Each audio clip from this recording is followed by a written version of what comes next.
Welcome. For those who don't know the Delaware Pavilion, we're an art centre within a modernist building right on the very edge of the south coast of England. You could be in the sea within about 30 seconds of leaving the galleries.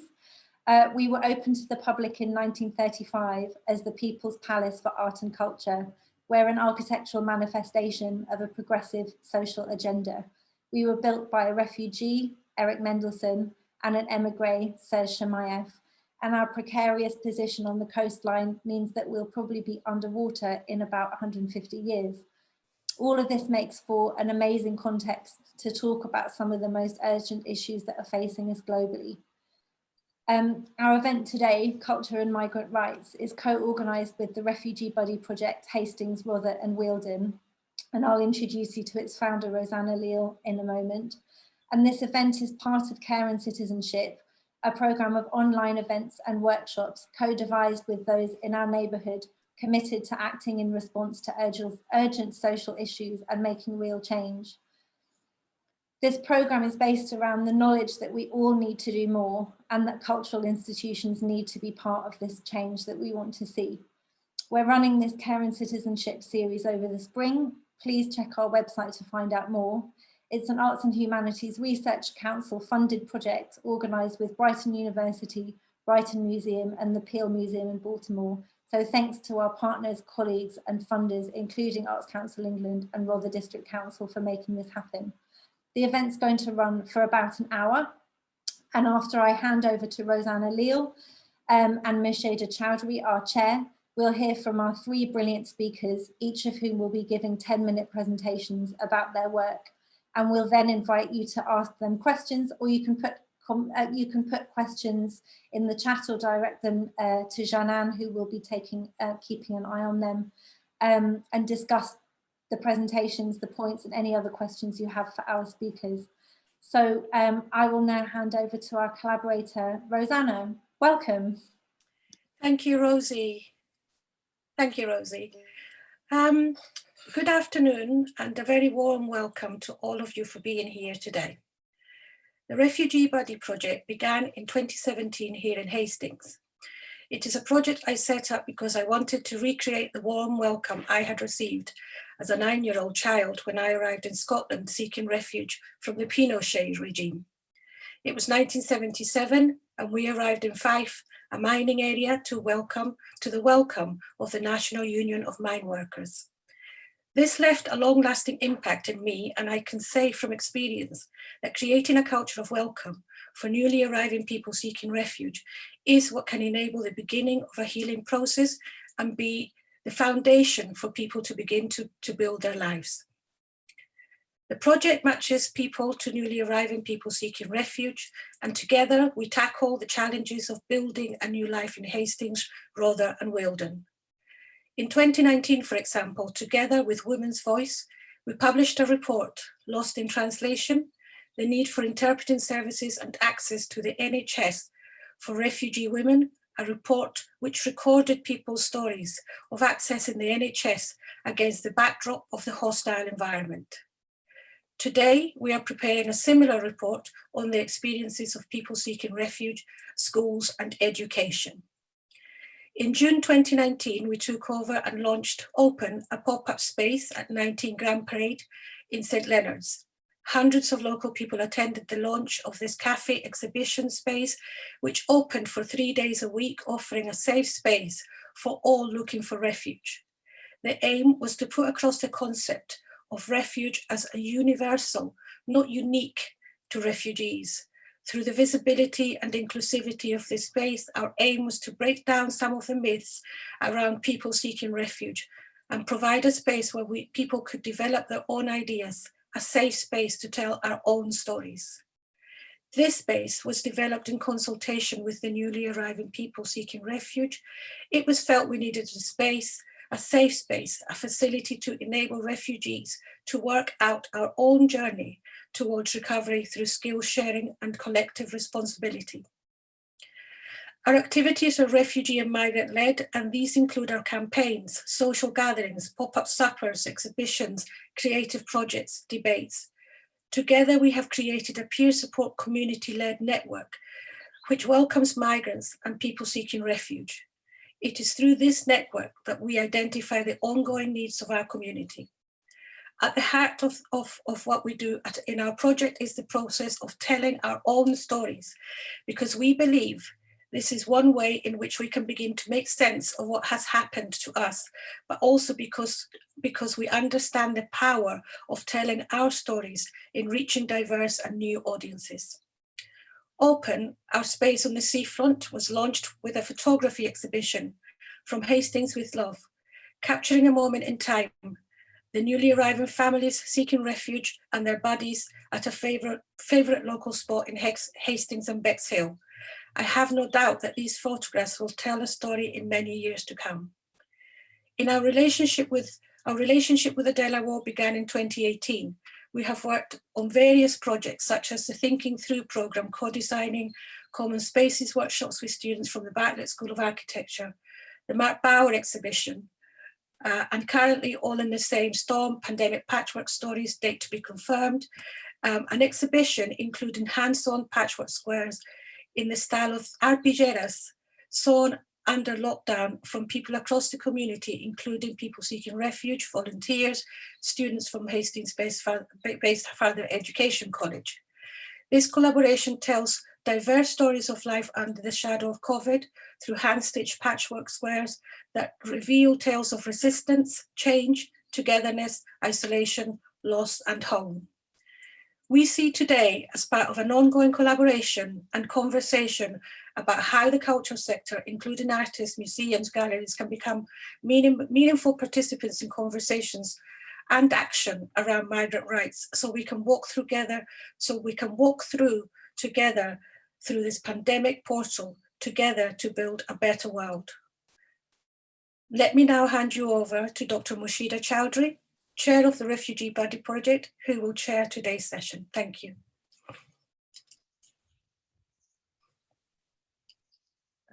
Okay, thank you, Rosanna. Well, I'm delighted to introduce our three speakers today, who will all inform us on the subject of culture and migration from very different and illuminating perspectives. I know they will provide us with a lot of food for thought. Just to remind you, please direct any questions that you may have directly in the chat to Janan Batur, who will also remind you of that in the chat function now. So our first speaker is Alia Ewell. Alia is the Healthcare for All migrant organizer at Migrants Organise, a platform for migrants and refugees to work together for dignity and justice. And she works on the Patients Not Passports campaign, organising with migrants, healthcare workers and community groups to end the hostile environment immigration controls in the NHS. She is developing a direct action casework model to support people excluded from or charged for healthcare to build community-led campaigns. Alia worked on the Promote the Migrant Vote campaign during the 2019 general election. And most recently, she organised with migrant groups across the country for the Solidarity Knows No Borders National Weekend of Action, building support for the Fair Immigration Reform Movement Charter, which calls for an urgent and comprehensive overhaul of the current UK immigration system to be replaced with one based on a common respect for human rights, dignity and welcome. Thank you, Alia. The floor is yours now. Thanks, Mushida. Thanks, Rosanna, and thanks, Rosie, and thanks to everyone for being here on a sunny Sunday afternoon.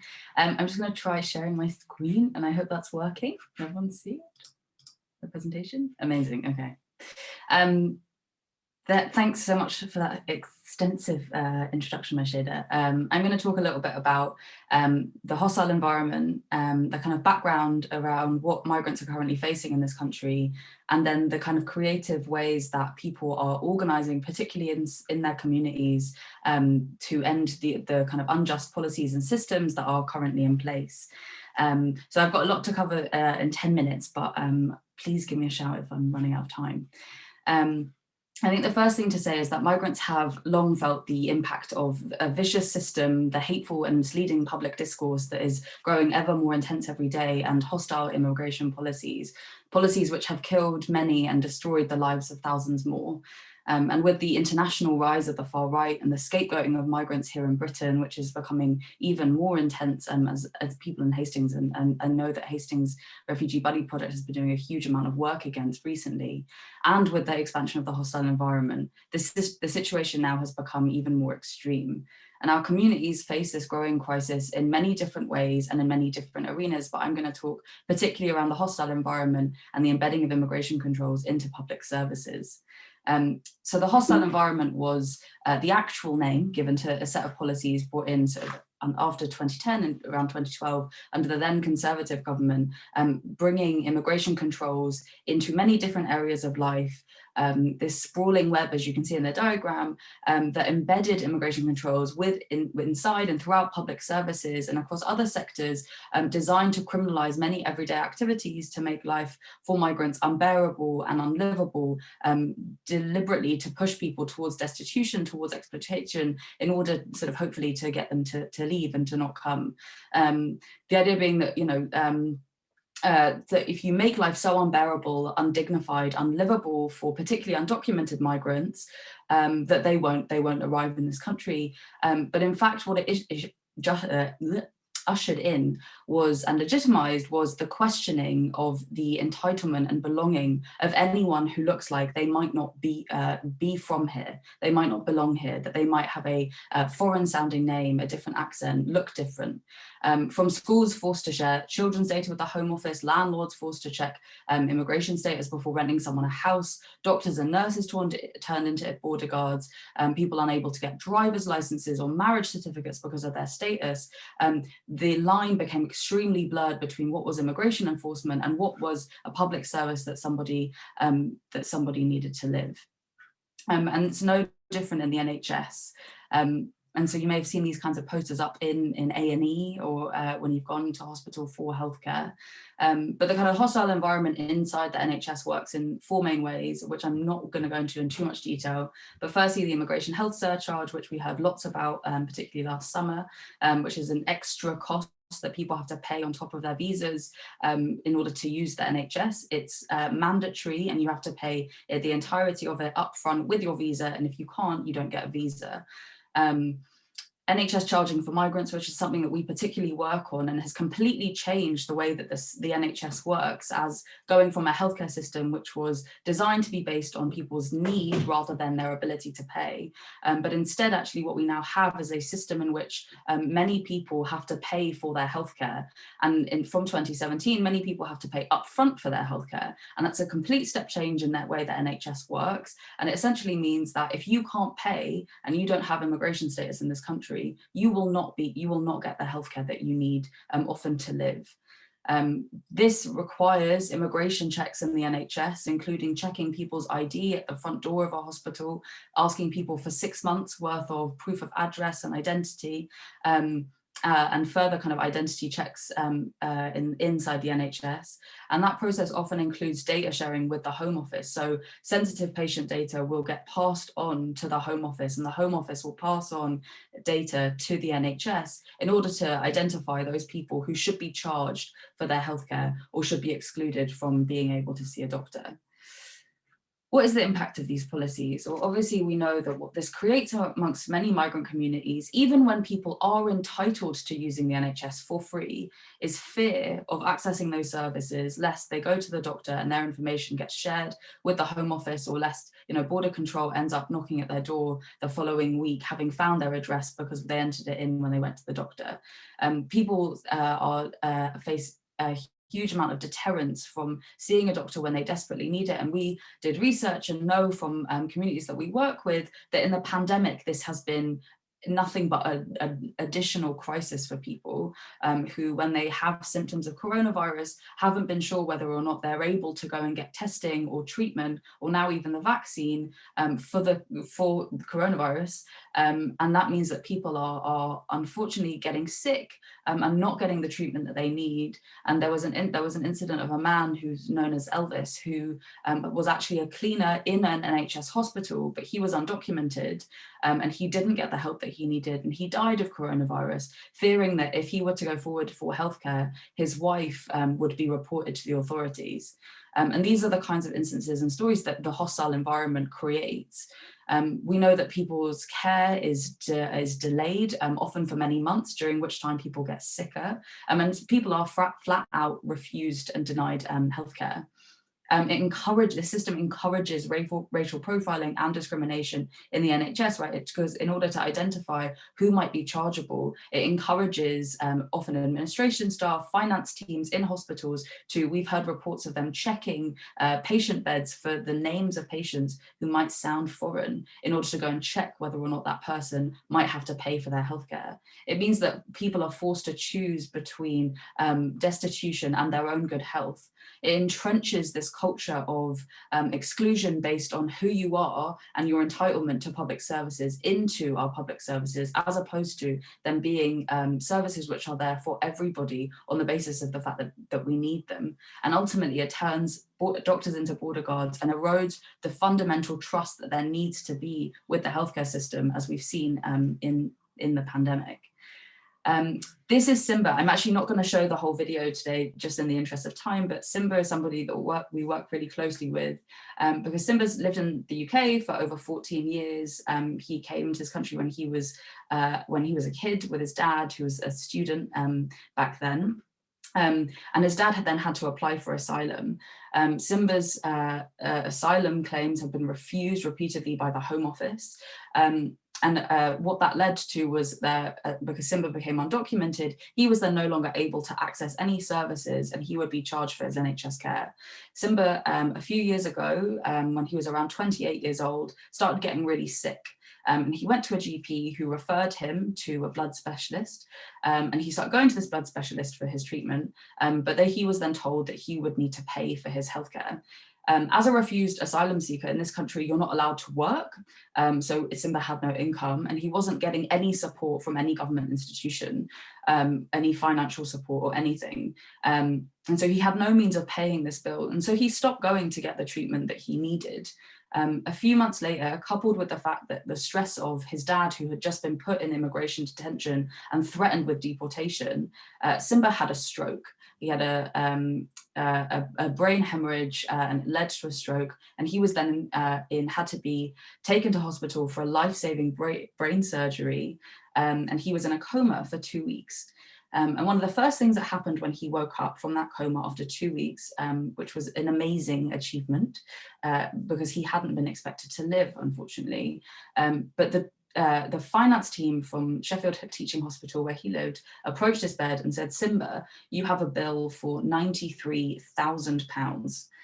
Simba jokes, he says, it's extraordinary that I didn't have another stroke when they told me what the bill was, because he thought there was how on earth are they expecting me to pay back this enormous sum of money that I don't think anyone could be able to pay back in those kinds of circumstances. And he, strongly believes that the stress of the situation that he had been put in led to his deteriorating health. And this is the kind of situation that thousands of people are placed in every day, and they don't access the healthcare they need because of this hostile system. So what are we doing about it? We're organising amongst the communities who are affected by this, which is many more people than those who are charged, because this system affects anyone who may be considered to be an outsider and not entitled to British public services. As the Patients Not Passports campaign, we're trying to raise awareness about the hostile environment, because what happens with the hostile environment is that it invisibilizes the people that it targets by pushing them into the shadows and into the margins of society. So we want to raise awareness about what's going on, particularly about the NHS charging policy and its impact across the general public, have thousands of healthcare workers opposing migrant charging and supporting people to access the healthcare that they need, and advocating for people who are getting excluded from care, pushing NHS institutions to join us in opposing the policies, ultimately moving towards mass non-compliance with the policy, not just in healthcare, but across many other sectors, and ultimately to end NHS charging and the whole of the hostile environment, so we can have a universal healthcare system that's accessible for everybody. we want to, this is kind of the strategy and the things that we're doing. We're organising in lots of different localities across the country and challenging people in power in lots of different ways through research, by having escalating direct action and different tactics, and fundamentally by organising amongst communities, building solidarity between people who are affected, people who work in the NHS, and concerned communities who don't want immigration controls to be, for us to all be tasked with the enforcement of those immigration controls. I mentioned Simba before because we've been working with Simba, because when he got that bill, the first thing he said was, this shouldn't have happened to me and it shouldn't happen to anybody else. And he set up a campaign called the Justice for Simba campaign, where he wants to get his bill written off, for his status to be finally granted, but for the hostile environment in the NHS to end for everybody. He has a petition online which 60,000 people have signed, and he's taken part in and led many actions outside the Home Office and outside the hospital in Sheffield, raising awareness about what happened to him and what is happening to hundreds of other people. In October of last year, with the Solidarity Knows No Borders weekend, which I'll talk about in a second, we did this creative action where, because due to social distancing, people couldn't gather together in big groups. And so what we did was kind of online, but also outside creative action, where we had these posters with a QR code that went to his petition, and people downloaded them across the country and took photos with them, including putting them up inside NHS hospitals. I want to just briefly talk about the Fair Immigration Reform Movement Charter, which is something that the Patients Not Passports campaign kind of comes under and is part of. The Charter is a platform for us to work collectively towards a fairer immigration system, and it provides a clear framework for us to make collective demands whilst acknowledging that the scale of what we are up against and the vast amount of work that there is to be done to undo the harms of the hostile environment, whether it is the hostile environment in the NHS, across immigration detention, across housing, across no recourse to public funds, asylum support, and so much more.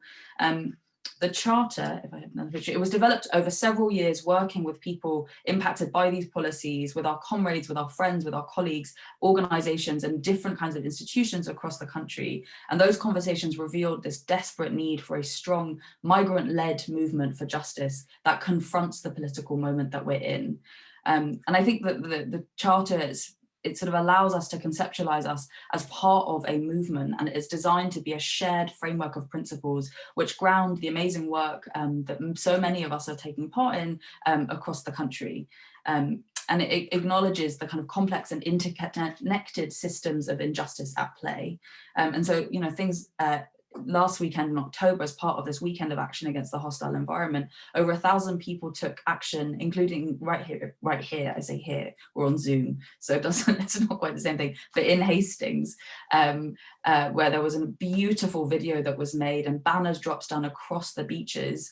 And this, actions like this happened creatively. We've had to be particularly creative because of the pandemic, but to demonstrate people's resistance and solidarity with each other in this interconnected network from across the country.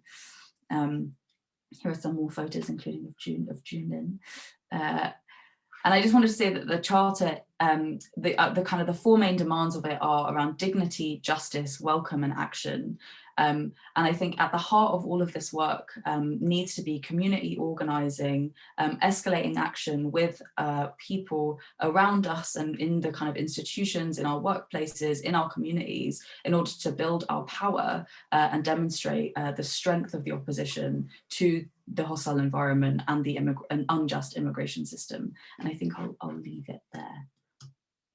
But thank you so much for inviting me, and I look forward to questions.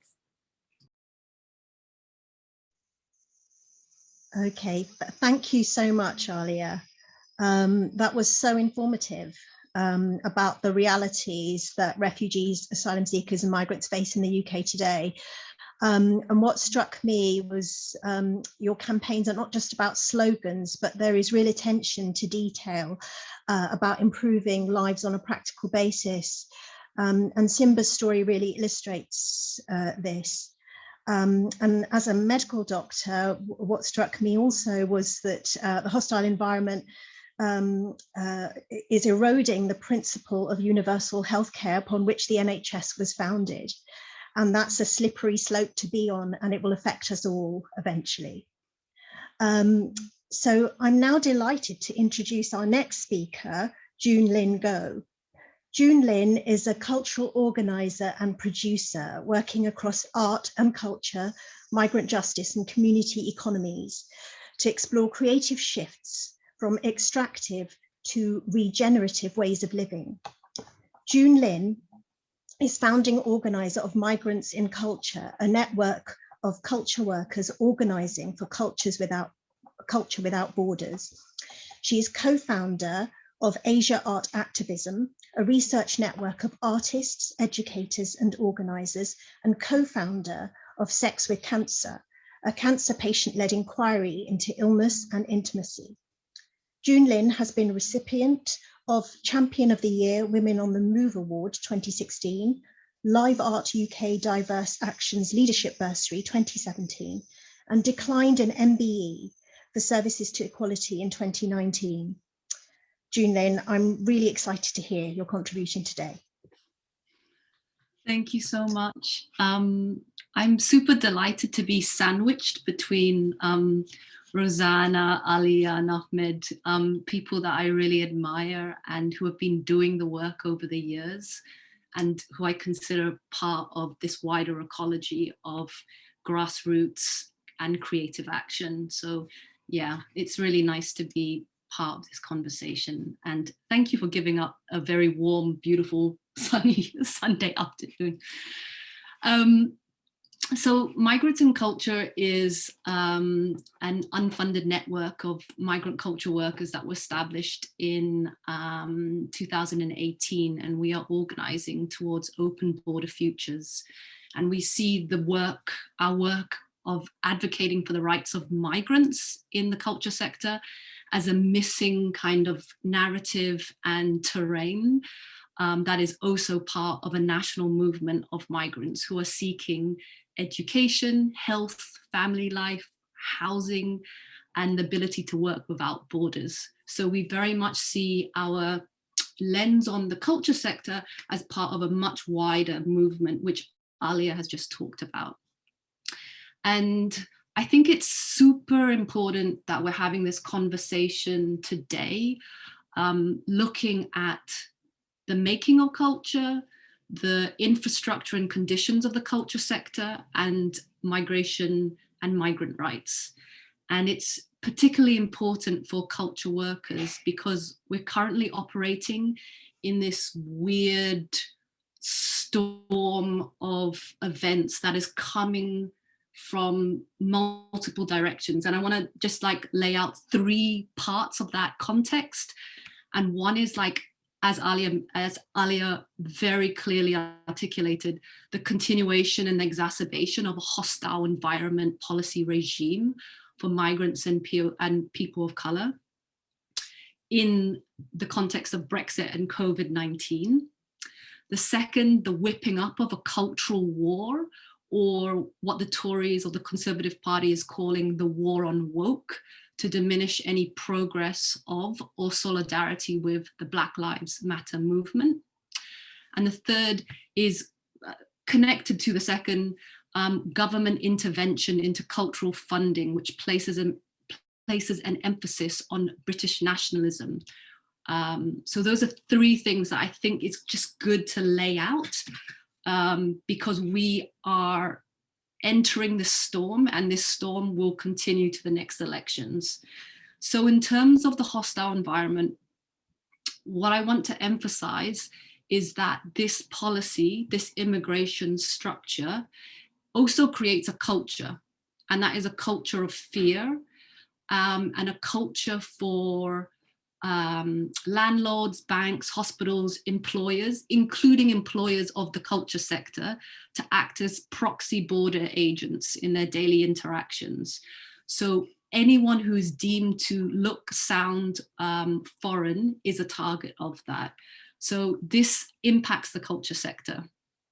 And when we first started out, we as individual migrants thought we were making things up, thought we were exaggerating the issues we were having. And we decided to do a survey of what was the impact of the hostile environment policy directly on the culture sector. So in summer 2019, we surveyed 600 people across the country, and we came back with facts that revealed a structural lack of understanding and valuing of migrants and immigration policies in the culture sector, in which 90% of culture workers felt angry or fearful of the hostile environment. 60% of us had experienced racial profiling or discrimination, and 59% of senior management revealed or acknowledged that they didn't have enough knowledge about the hostile environment or our immigration policies. So this was in 2019. And obviously Brexit has now happened, in which the culture sector is acknowledging the impact of Brexit on incoming artists and international touring, but there still continues to be no real debate on the impact of Brexit and the new immigration bill on migrants already residing in the UK and working within the UK cultural sector. And just to connect with Alia's incredible work on patients, not passports, the question around vaccines and vaccine passports will also have an impact on cultural institutions. So when we open up our cinemas, our theaters, museums, venues, community centers, the idea of having a vaccine passport will be an exclusionary tactic that will cause more discrimination to people who are most likely going to be Black, Asian, ethnically diverse, migrant and disabled.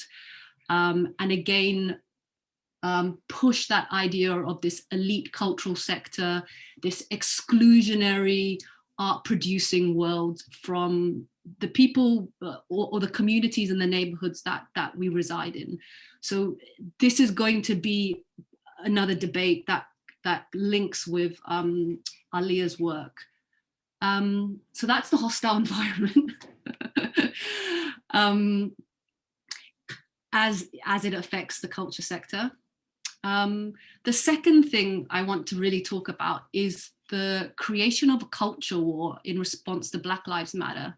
So buoyed by the I guess the confidence of Brexit, there are these backbench pressure groups that are becoming very influential in government.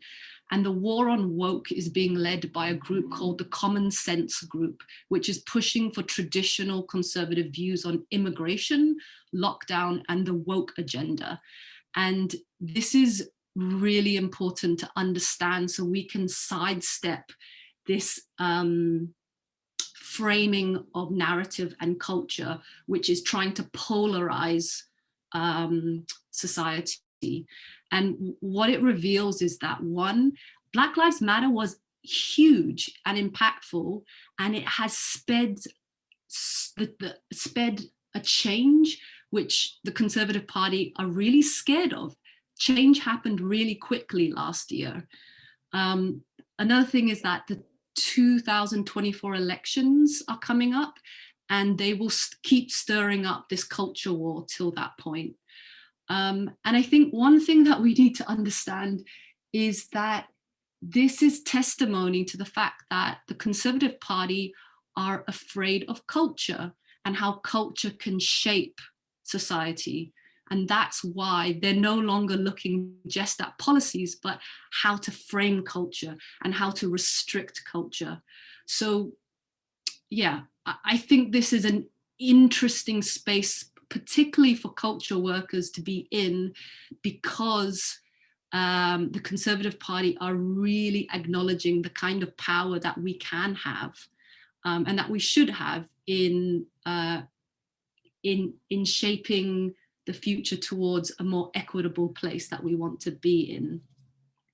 And then connected to this, the third sort of lens on this whirlwind moment is government intervention into the arts. So since autumn of last year, Lots of things have happened, lots of public statements have happened, which are really troubling. So in September last year, the Department of Education instructed schools not to teach pupils about extremist political stances, which is the desire to overthrow capitalism, and to teach victim narratives that are harmful to British society. And they equate this to an opposition of freedom of speech and an endorsement of illegal activity. So that's a clear dictate from the Department of Education for teachers not to teach anything about anti-capitalism or Black Lives Matter. In October last year, Oliver Dowden, the Minister of Culture, also wrote an open letter to national museums and cultural bodies. And I think, well, let me just see if I can find the quote. So it was basically a threat that you receive money from us and you have to be impartial. And if you do anything that's political, we have the right to question your funding. And then in February this year, just recently, he had a meeting with the major museums of the UK and asked them to defend culture and history from the noisy minority of activists trying to constantly do down Britain. And so again, a warning that their funding may be taken away if they attempt to decolonize their curriculums and their programs, or try to create a nuanced history about what has taken place in terms of a colonial lens. And then maybe the last thing which is interesting to note in terms of this government intervention into the arts is a flagship festival which they are trying to push off the ground called Festival 2022. And I'm not sure how many people know about this, but it's £120 million funded festival, which originated as a celebratory festival of Brexit during Theresa May, our last PM's time, and is currently overseen by Martin Green, who did the Cultural Olympics. So this is a nation building project via the arts, which is trying to force a narrative of openness, inclusion, and healing to hide the fact that Brexit was disastrously planned, and to also cover the sustained hostility that has followed Brexit. So in simple words, it's the co-option of culture for propaganda and for nationalistic propaganda. As though we can heal the differences via art rather than effectively challenging the policies and the pay rises maybe to nurses. So this is the context, or some of the context that we're working in. And the consequences of this is that the culture sector can no longer deny that the hostile environment is somewhere out there in society. Something that happens in the health sector, the education sector, to other people. It's happening right here in the culture sector that we are working within and are complicit to. And another, the other consequence is that migrants and people of color are continuing to live with fear and precarity, and many are leaving the country, creating a much less diverse and interesting sector. And the third is that this culture sector is becoming more fearful, less risk averse, and over compliant with immigration law and government dictate. So these things are shaping the sector that we're living in. And again, this feels really big, but there's lots of things that we can do. And I just wanted to share maybe 2 things that migrants in culture are doing, and then maybe speak more generally to what culture workers can also do. So with migrants in culture, one thing that we have found that is really useful is creating language around what we're experiencing. So really naming the root structures that are impacting us. We're not talking about diversity. We're talking about a racist immigration policy called the hostile environment that is embedded in the culture sector. So we have to name the root causes. We're collecting evidence. So the survey of 600 cultural workers helps to legitimize and platform the fact that this is a major problem on a major scale. And we're trying to create nuanced arguments around the festival Brexit, which is basically like us trying to go against a mighty force that is as big as the Olympics. But we feel as though it's necessary because those voices are not being heard and not being told. Like, we need to be able to critically talk about how culture is being co-opted. The other thing that we're doing is that we are trying to center and organize from a migrant perspective. So we did this at the start of 2020 with an activation day, and we brought together 100 migrant organizers and migrant culture workers to share strategies around how to resist the hostile environment in the culture sector. And recently, actually last summer, autumn, we worked with 30 migrant organizations and networks to craft a advocacy pack, which tries to look at how can the culture sector recover from a migrant perspective.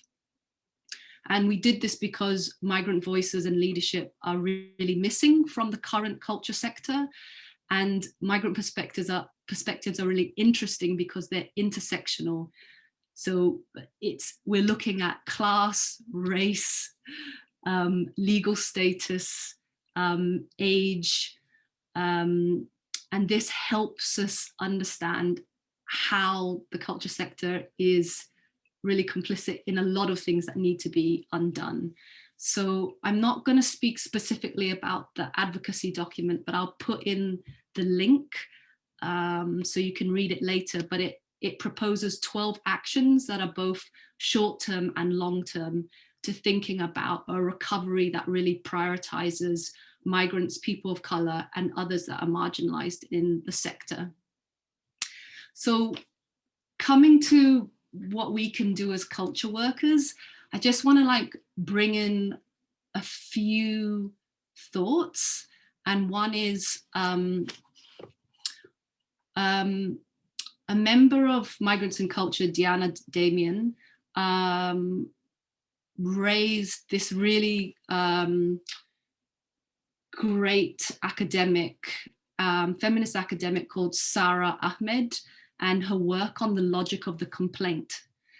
And this is a really great lens because she talks about how the logic of the complaint, where those who have made the complaint become the targeted and the stigmatized, e.g. the lefty lawyer, the minority activist, so that the actual problem is excused, e.g. the racist immigration policy, the sexual harassment or abuse of power. And I think there's something really interesting about how this is happening in the culture sector, but also in government, where the focus is placed on the person who makes the complaint, the person who resists, or the person who challenges, and the real scapegoating of that person, a stigmatization, a targeting of that person, so that the actual problem is ignored. And I think we need to understand how, in our case, we are often seen as, oh, it's the migrant complaining again about an amazing festival that's meant to heal the nation. But really, it's the festival that needs to be questioned. And we need to understand how nationalism is being used to increase government regulation of how we imagine our futures.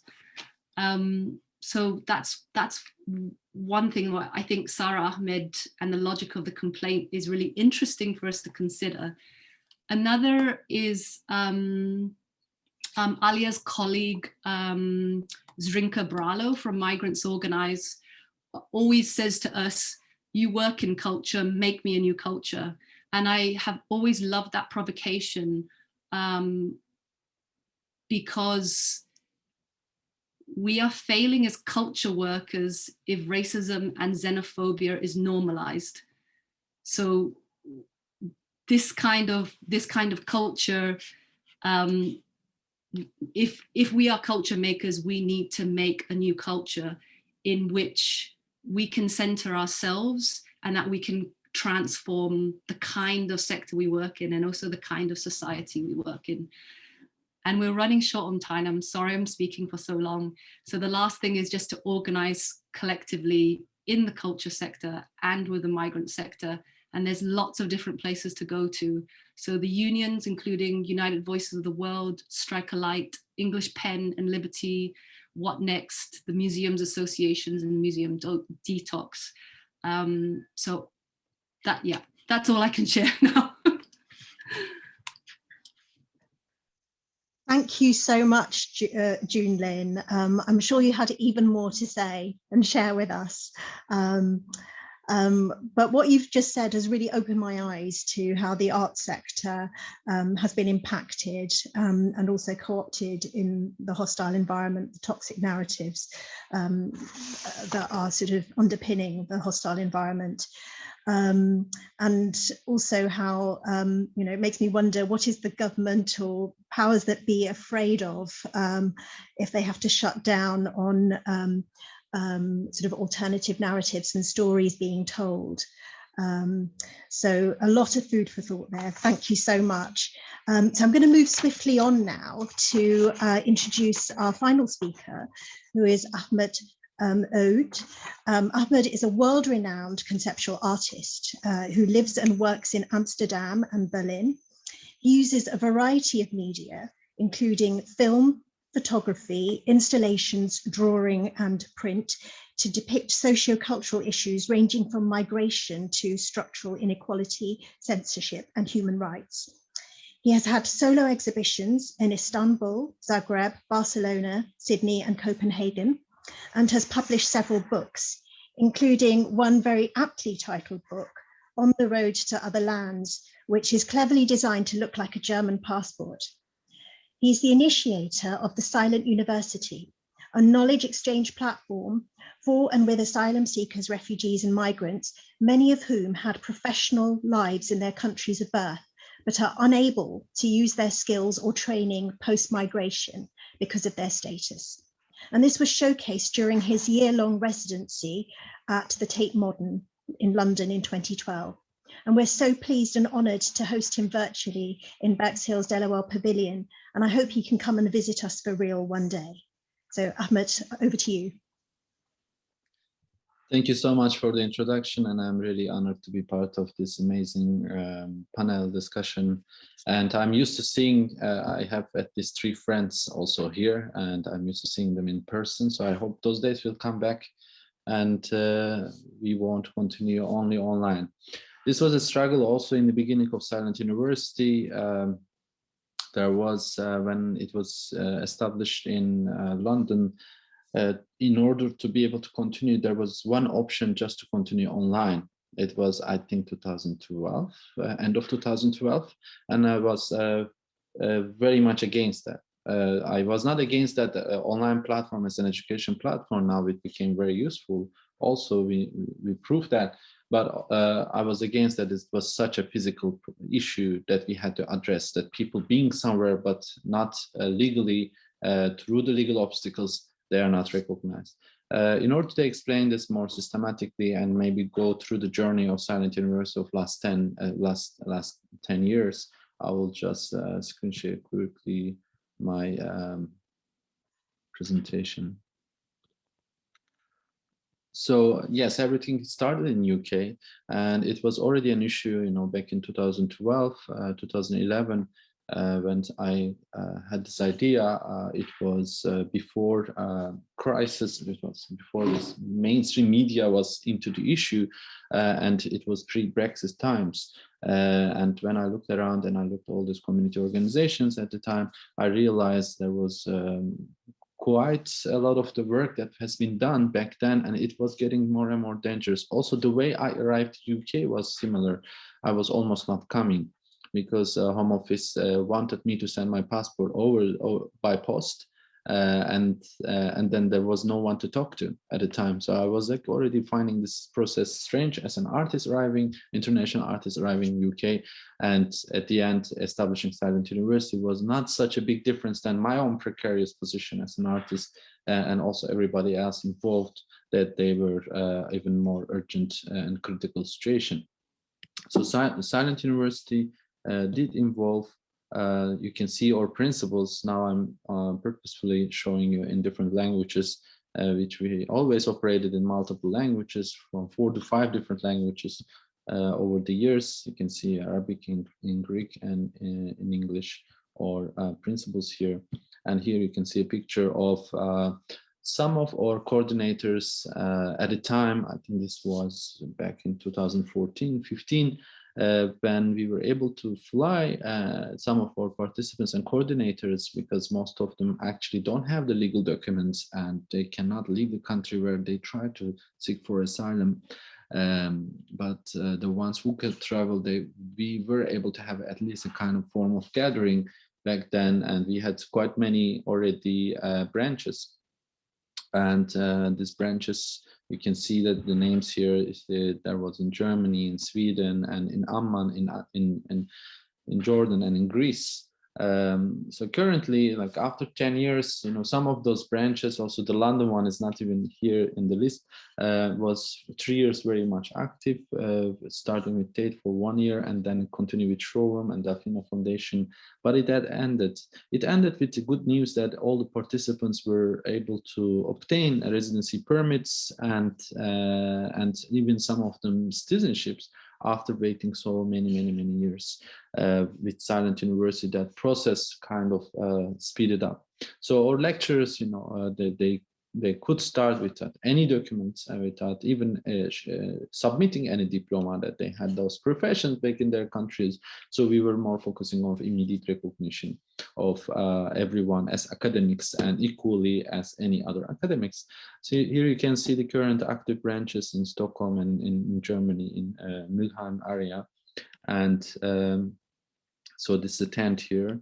And here you can see the publication we did, which includes not only tell the story of Silent University as a success story, but all the obstacles we had to face over the years in different countries. It was always from security to any kind of involvement and funding and long-term structural thinking. These are some of the events that were like, we got a prize, and that was how we could able to continue in UK in collaboration with Oxford University. We did during the third year a couple of events, but it was a shame actually it didn't continue in UK because the situation didn't get any better in UK. And this was in Amman when we were trying to rethink our principles. We had ideological and practical principles, and it was like the term refugee suddenly became useless and completely wrong term to use, which we also, after some time, like in the beginning, we were more comfortable using the term. We decided not to use it because in Jordan, actually, there are more, for instance, Palestinians than Jordanians, and then there are Syrians, and there are different levels of understanding of being from a migrant from somewhere else, not centralized idea of hierarchical idea in a way we are used to in the West. So our lecturers were lecturing because we could immediately recognize their knowledge. Here you can see an example in Amman. We had this professor from Mosul University, and he was completely in danger. So we couldn't share his name, we couldn't share his face, but he was still able to come and give his lecture. And this was how we worked. We were doing completely the opposite of the integration politics of the mainly governments, that they slow down the process, they create additional fears, and people can't even focus on, of course, the skills they have because they don't have the other basic rights. In Athens, it was more organized by the activists, so it was different kind of modality than starting institutions. And one interesting thing that in Silent University development over the years, which I had in mind as a format, that we can start with the institution, maybe an art museum, maybe a theater, maybe a governmental institution or an NGO organization or a university, an academic institution. But the participants who are there first time, maybe after such a long time, they can focus on their knowledge and prepare lectures in their native languages, in the topics they choose, can take over organization after the third year or fourth year. This was a wish from me, only because the institutions were limited to short-term budgets, and also their directors could change, and the creators collaborating could change, and this is exactly what happens. The director we invited to collaborate with Silent University as an organization, they changed. But after Hamburg was one of the examples that participants, they took over and they started to coordinate and run the school themselves. And these are other examples. There was an attempt for also a Nordic network combining Stockholm, Helsinki, and Copenhagen. And Copenhagen also was successful for a while. And one of the most stable example is the one we started with Tensta Konsthall in Stockholm. Here you can see Fahima lecturing, and she has been a long time in Sweden. And she arrived also as asylum seeker and is now teaching. She has been running and coordinating Silent University. So she was a receptionist when I arrived at Tensta Konsthall, but still she was doing at Women's Center, teaching a language and doing legal advice for new arrivals. And then right now she's a very well-known coordinator of Silent University in Stockholm and still doing this regular meetings. And it has been quite many years, and she's also recently got awarded for all her actions. Similar thing happened in Mülheim.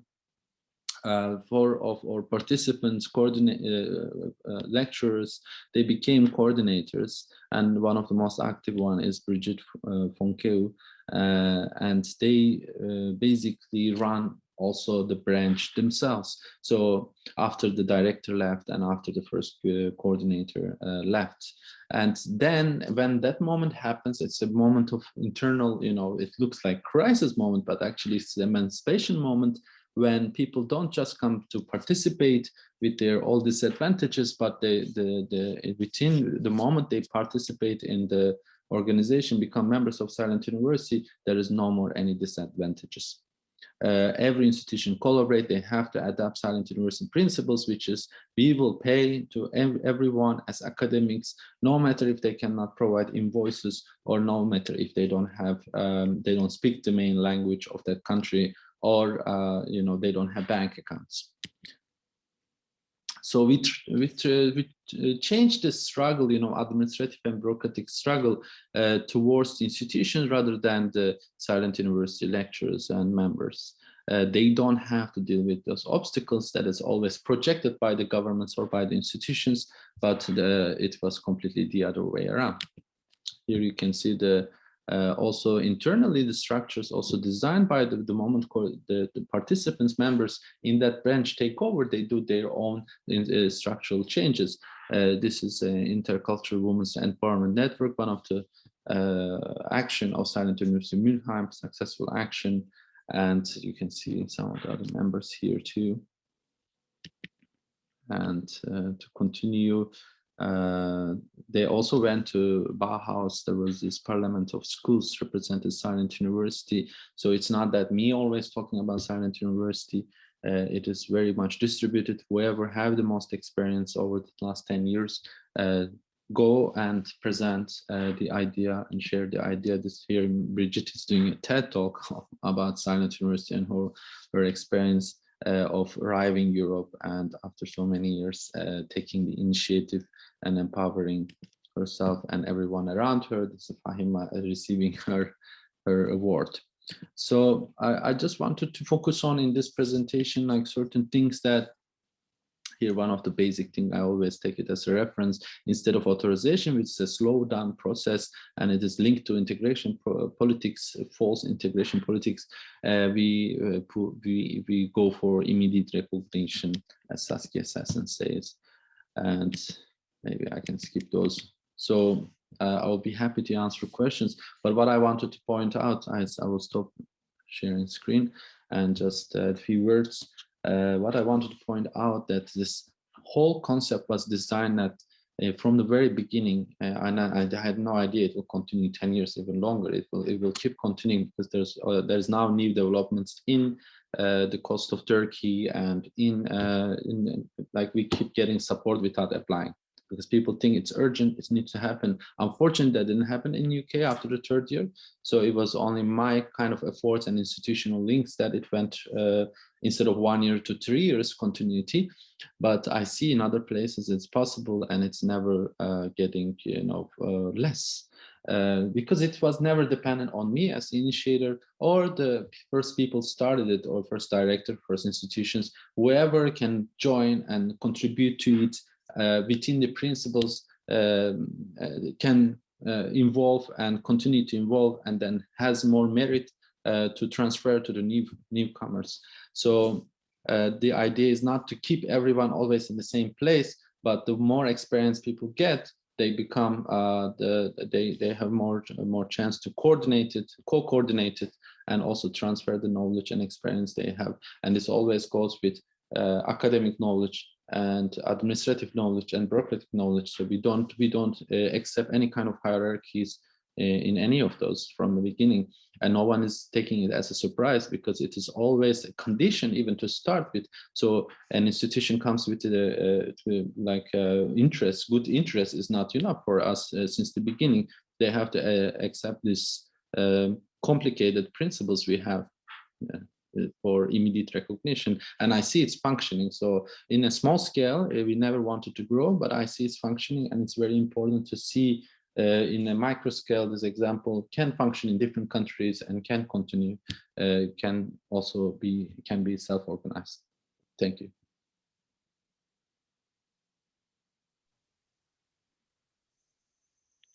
That's brilliant. Thank you so much, Ahmed. Really inspiring. And thank you for sharing the challenges as well that you faced setting up the silent universities in different locations.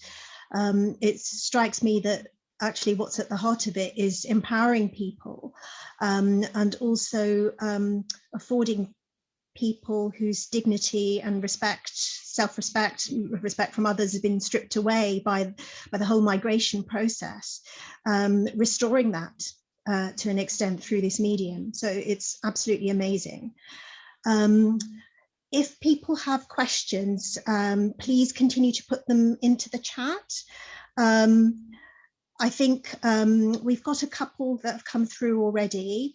One, I don't know who is the best person to answer this one, but it might be June Lin, might be the best person to answer this one, but it's about really the art sector in the UK, and how I think it's from Paul Barnett, who's one of our audience members. And he said that so many large cultural organisations are run by boards and staff who are not representative of today's Britain. So how can we change this? So funded art is run locally by artists and communities, not by establishment types who won't challenge the government. Yeah, it's a big question. Yes. In terms of governance impacting on how organizations are being led, and their vision and their mission, and also their values that they operate with. one thing that we didn't touch upon was the Charity Commission, and how it's also placing fear on charities of what they can do that is political.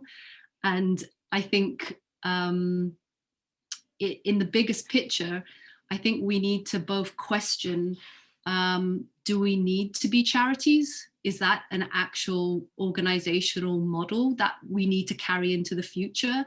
It's this very Victorian, patronizing, apolitical structure. So that's one. And what other models can we invest in? You know, is it community interest companies? Is it collective cooperatives? What are those forms that we can take that then allow us to democratize the structures that we work in? And then also the kind of the call out would be to funders, not just, we've been talking a lot about like government and Arts Council England funding, but funding that comes from trusts and foundations. And so a lot of trusts and foundations do not fund entities that are not charities. And what is the way that we can challenge that as well, so that we can enmesh politics, which is really our values, into the work that we're doing. So those are just really, yeah, I would like the sector to really think about organizational models and like going far into the future. Thank you so much for that. There's a lot to think about. It's a big question, you're right. But actually sort of striking at the heart of how organizations are structured is something that we do have to think about. There's another question for Alia this time. How can people get involved in your campaign, and what could artists and cultural workers do? That's a great question, and one that I actually don't necessarily have the answer to, and sort of wanted to pose it back to the audience and to my fellow panelists. In terms of the campaign, there are lots of different ways that people can get involved. We have this kind of structure where there are local groups, and I know that there's sort of work going on around Patients Not Passports in Hastings. So I'm gonna say get in touch with Rosanna and with Mosheda actually if you want to get involved in Hastings. But nationally, there's the Patients Not Passports website, which is a toolkit, which you go to patientsnotpassports.co.uk, and it has kind of different ways of getting involved, whether you're a community member, if you are advocating for someone who's being charged, if you're a healthcare worker, and so on. So I'd recommend checking that out, and checking out Simba's petition as well, which is at change.org/justice for Simba, which I'll put all the links in the chat. But there are, and definitely email me as well if there are other ways to get involved.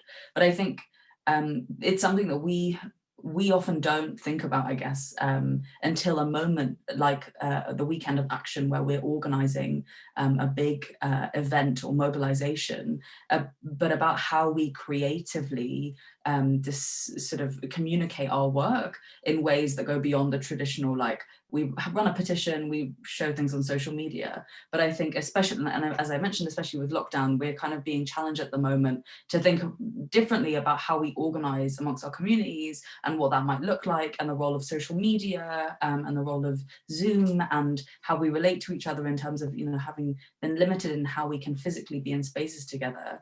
I think there is so much that cultural workers can bring to those conversations that I think often organizers and people who have been doing campaigning for a long time need new ideas about how we go about doing that. So I sort of also throw it back to the audience and welcome ideas for how we communicate the injustice of the hostile environment in different ways and to different audiences, to make visible stories of what is going on to people, but also stories of resistance, and how we show that it's sort of what Julian was talking about. We're not just victims, and it's not just a victim narrative, but that we are people who are making change happen, and we're organizing and fighting back. And I'd be keen to hear anyone else's thoughts. Does anyone else want to speak on that issue as well? Right, well, we've got a question for Ahmed actually. Do some silent universities change radically when they're taken over by the people? And if so, what is it like for you as the initiator, the artist? unmute myself. Yeah, there's always a change. There's always a change according to local needs. So what Silent University addressed, that can be addressed anywhere in the world. Unfortunately, this is an issue is everywhere, right? But according to motivations of always new people coming in and they want to run it themselves, they run it the way they think where the urgency is the most is. So I'm always surprised, positively surprised. But for me, most important is, you know, when I see someone try to initiate it with goodwill, but only dependent on a budget, they get a grant they get, which is a typical way of getting this kind of grants. You know, when you focus on, like, we were approached by governments also with huge huge budgets that we never had to collaborate, and we didn't want to.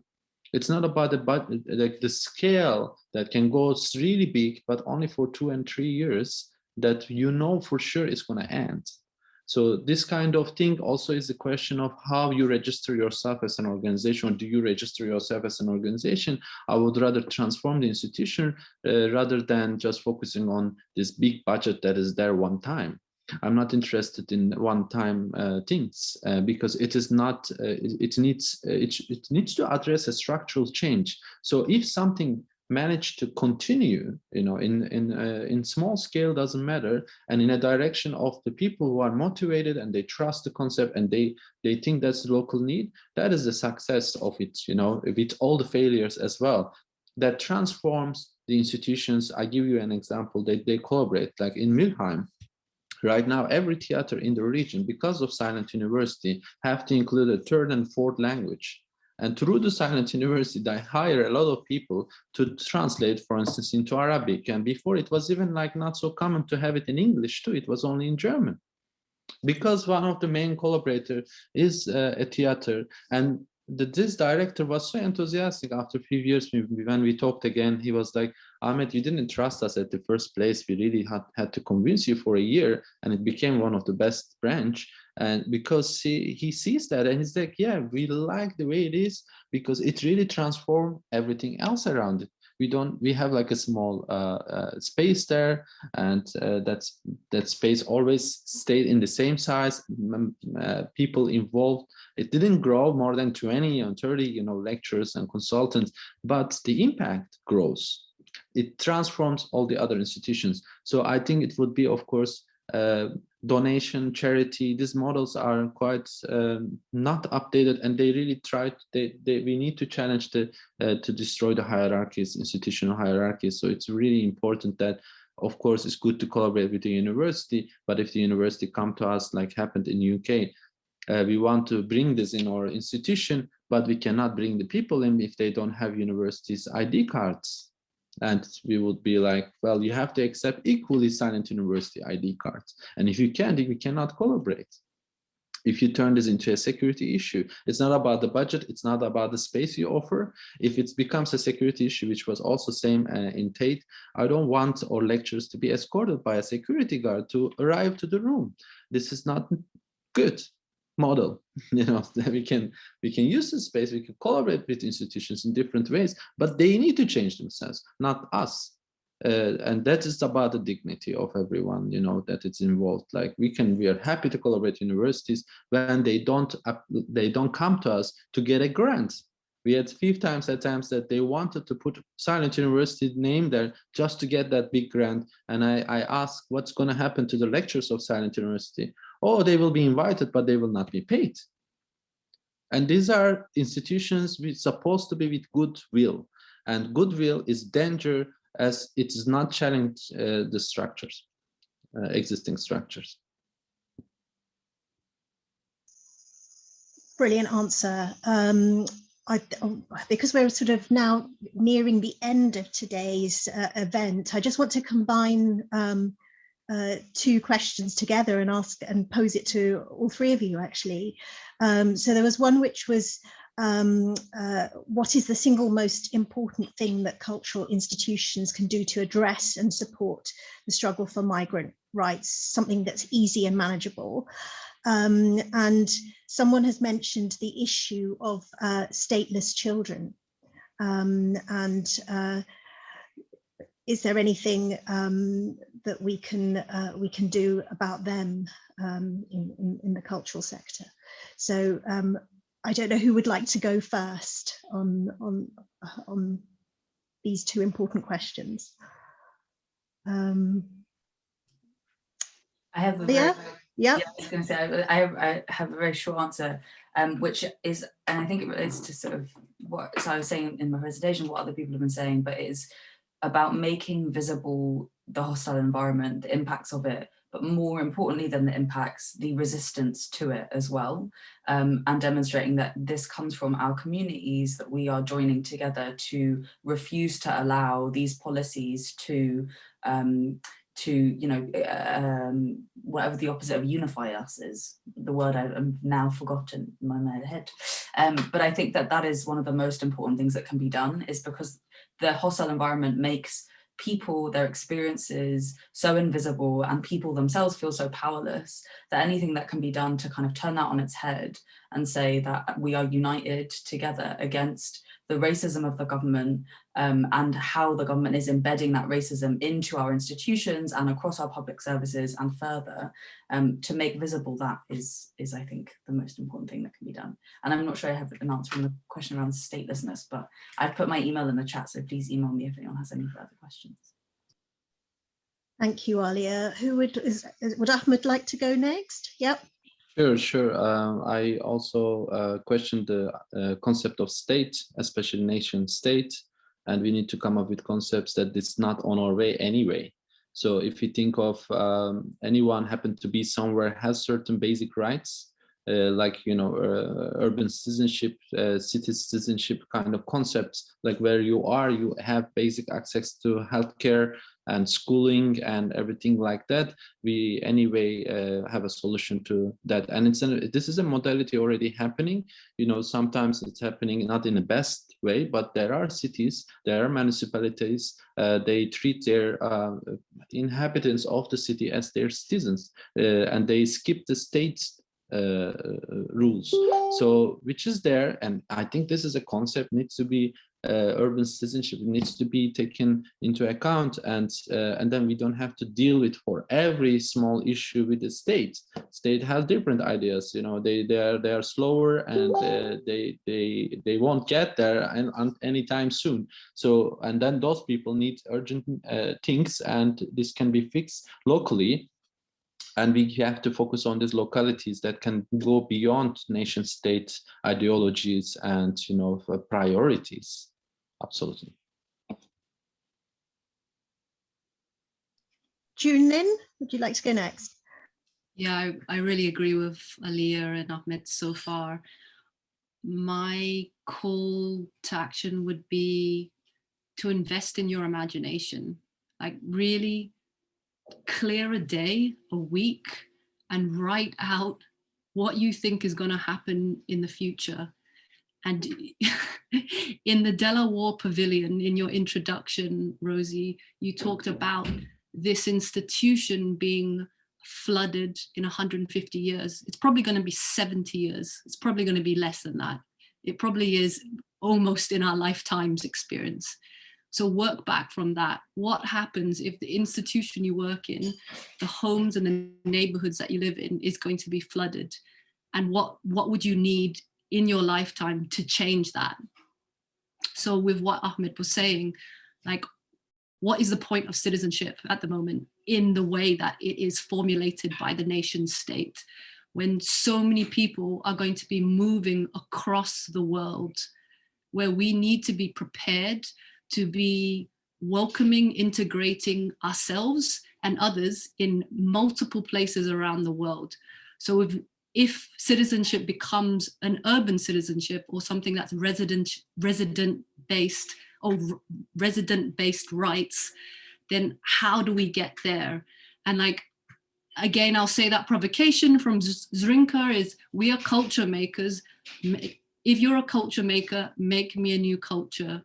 So I really have that plea for us to invest in our imaginations and to do that work of what do we need to do in order to have not that dystopian future, but something in which centers our joy, our pleasures, our freedoms, our liberty, our liberation. Yeah, let's really use that incredible capacity that we have. Okay, that's really brilliant. I mean, what a thing to end on. You know, turning the concept of nation statehood on its head, really, and challenging that, because that's rather an old-fashioned concept, and talking about residency and where you live and being afforded the rights, the basic human rights, because you happen to be there, not because you're a citizen or because of your status. So a lot of challenges for the future, I think, and a lot of food for thought. So I think we should wind down, and I think the sun is starting to set, so we're not going to be able to enjoy much more of daylight.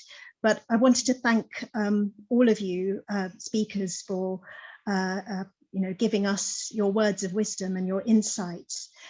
Really, really inspiring and illuminating.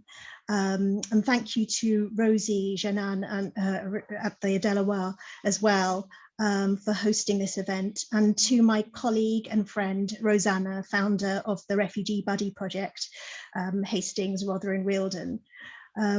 So there's a lot to think about, as I said, and hopefully we'll keep thinking about it long after today and keep the conversations going.